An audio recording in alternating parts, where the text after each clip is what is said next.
Hello everybody, this is Rob from Koh Samui, Thailand. I know what you're thinking right now. You're thinking, man, Rob is suffering for Jesus. And you're right, this is hard work. Out at the beach, hanging out in the sun.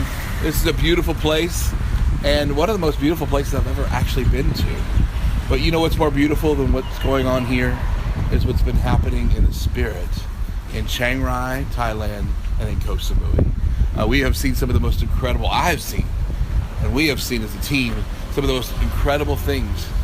I'm overwhelmed and amazed. So I just want to give you a little bit of a taste of what's been happening. In Chiang Rai, many of you know that the revival started in an insurance office. We started doing nightly meetings. We've now gone almost a month now of nightly meetings, and it's now transitioned into 3 and 4 days a week at night. But the change that's taking place within the people there is unbelievable. We just had a prophetic conference in here. My friend Ed from England came, and we had a prophetic conference, and he began to just teach on the prophecy and activate people in prophecy. And we have seen things in Thai culture just completely shift as people recognize kingdom culture, and that kingdom culture is led by the Spirit.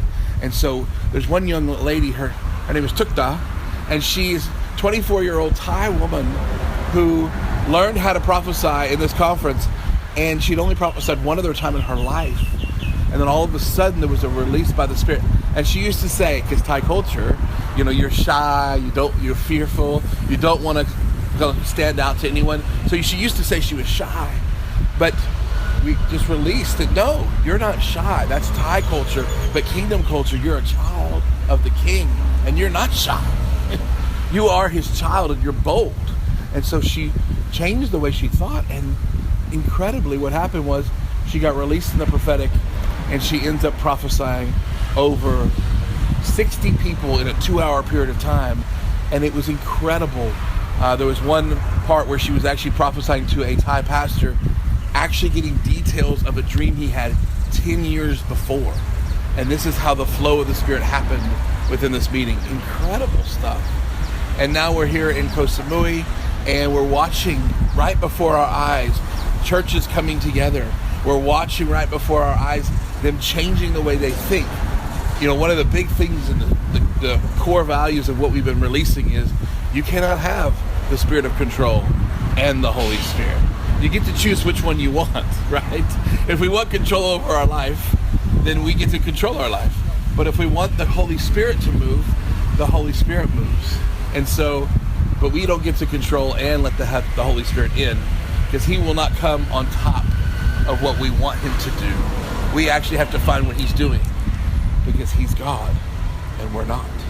And we're getting to watch them recognize this and see the things that they're doing that they've wanted to control themselves, and the things that God's actually doing, and beginning to lay down those things. So it's wonderful to watch what's happening here in Koh Samui as well. Invitations are opening up all over Thailand now. We got some meetings 3 days in Champon, and I don't know how to say that, so my wife will correct me in a minute, but right now I'm on the video with you, but that's okay. But I'm still trying to learn how to say the words. So we have 3 days set up, and I told them only 3 days, and they said okay. And then I get a flyer, and they, on the days that we gave them, which is a Monday, Tuesday, Wednesday, they set up 9 to 3 during the day and revival meetings at night. And I went and looked at the flyer and went, this is a hungry group. They're ready to go for it. And so who knows what will happen in Champon. We're still praying about what we're going to do coming back to Koh Samui or go back to Chiang Rai. Where is the best? Where does God want us to release what we're releasing? And so going into where we're going in the future, what we're doing now is we're starting to catch a vision for going and doing revival meetings all throughout Thailand. And the vision is that we want to do some video work and get it out into the media.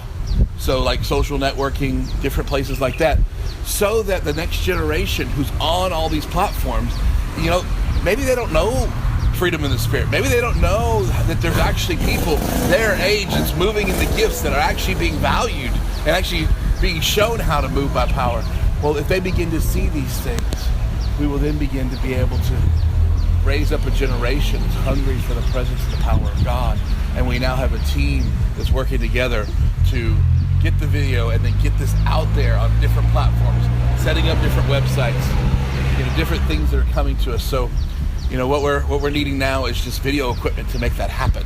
Good video equipment to be able to get this out there to people so that people can actually see it on these platforms and then recognize, man, God's moving. And you know what? I thought that I had to just be quiet and I didn't have anything to say because no one's giving me an opportunity. But the next generation has a loud voice, and they have a voice that's coming loudly saying, you know what? God is here and God's with you, and He can use you to build His kingdom. So we want that generation to catch a vision that they're no longer held down by control, but they're actually raised up to push past the older generation. Because that's what any good parents want. Any good parent wants their kids to go past where they've gone. And so they don't have to wait until the older generation's dead. No, we can go past them now. So let's go. And we want to help teach the older generation how to be cheerleaders to the new generation. So we just are excited. We actually feel like there's a real vision here to network and build relationship with people that are hungry for the power and the presence of God. And one of the ways we're going to do that is through media. So we're also looking at traveling into different places. So we're looking at getting a van to take the team to the different places and travel to the different spots that need help, and that we feel like we're led to by God. So I just want to, just deep from my heart, thank you all for being a part of what's happening here. We are overwhelmed with what we're seeing happen every night. A couple nights ago, we had a church where they received sonship for the first time and realized that they were not servants anymore, and now they are sons and daughters of the King. They're His friend, and He won't talk to a servant his inner thoughts and his inner feelings. God won't talk to servants that way. If you believe you're a servant, you have what you believe. But if you believe you're a son, a daughter, a friend, you get to hear the heart of your daddy. And there was just a reality to that was happening just a couple nights ago. It was awesome to see. So I want to thank you for everything you've done to be a part of this, and the seeds that you've sown into the soil here in Thailand. And we're excited for many of you to come and see for yourself. Because honestly, I can sit here for 10, 15 minutes and tell you on a video what's happening, but you have no idea fully what's going on until you actually are here for yourself and see the atmosphere and feel what's going on. But we're doing the best we can to convey this in video right now. So thank you. We love you. And like I said, I'm really suffering for Jesus, right? Talk to you later.